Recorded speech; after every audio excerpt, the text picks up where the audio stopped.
प्रयागराज के उमेश पाल हत्याकांड के बाद फिर से एक बार सुर्खियों में आए माफिया अतीक अहमद को लेकर ओम प्रकाश राजभर ने सपा और बसपा पर हमला बोल दिया है।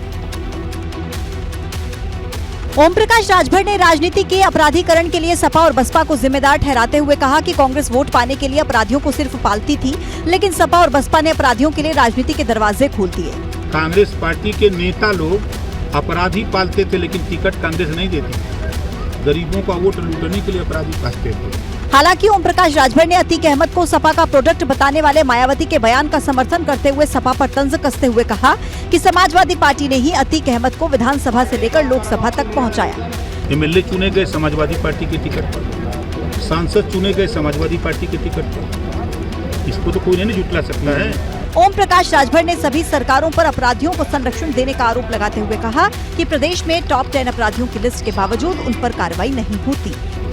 जो सरकार के टॉप 10 की सूची में है, उनके खिलाफ कार्रवाई क्यों नहीं करती? जब वो कोई घटना करते हैं तब सरकार की नींद खुलती है। हालांकि राजनीति के अपराधीकरण पर दूसरे दलों को कटघरे में खड़ा कर रहे ओपी राजभर ने खुद मुख्तार अंसारी के बेटे अब्बास अंसारी को टिकट दिया था और मुख्तार अंसारी से भी सुबह सपा से चुनाव लड़ने की अपील की थी।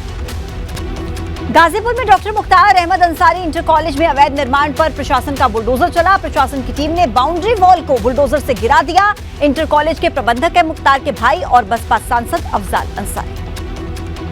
माफिया डॉन मुख्तार अंसारी के खिलाफ चल रही कार्रवाई के तहत गाजीपुर के मोहम्मदाबाद में doctor Mukhtar Ahmad Ansari inter college की एक दीवार पर बुलडोजर चल गया। इस इंटर कॉलेज के प्रबंधक माफिया डॉन मुख्तार अंसारी के भाई अफजाल अंसारी हैं।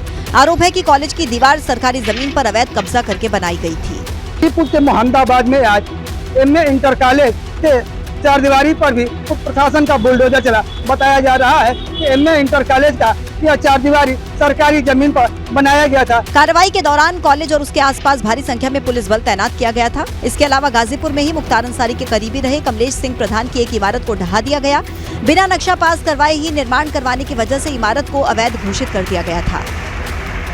फुलनपुर इलाके में कमलेश सिंह प्रधान जो मुख्तार अंसारी के करीबियों में शुमार होते थे, उनके बिल्डिंग पर ये आज करीब आधा दर्जन बुलडोजर चलाया जा रहा है। अवैध घोषित की गई इस इमारत को 2022 में ही ध्वस्त करने के आदेश दे दिए गए थे, लेकिन इमारत में सेल्स टैक्स का दफ्तर और एक बैंक की शाखा होने की वजह से कार्रवाई नहीं हो पा रही थी।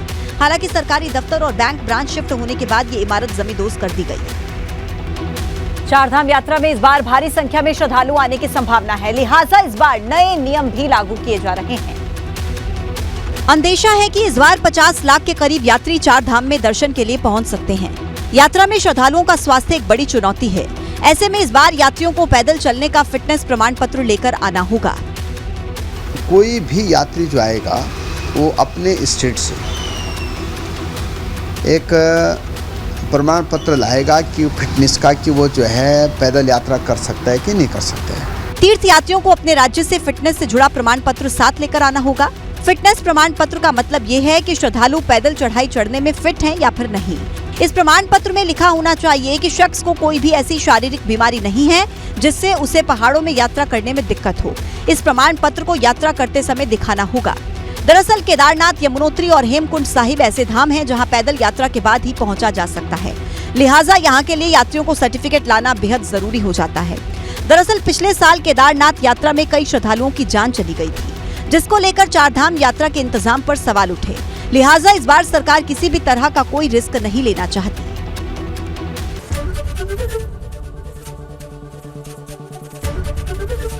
एबीपी गंगा, खबर आपकी, जुबान आपकी।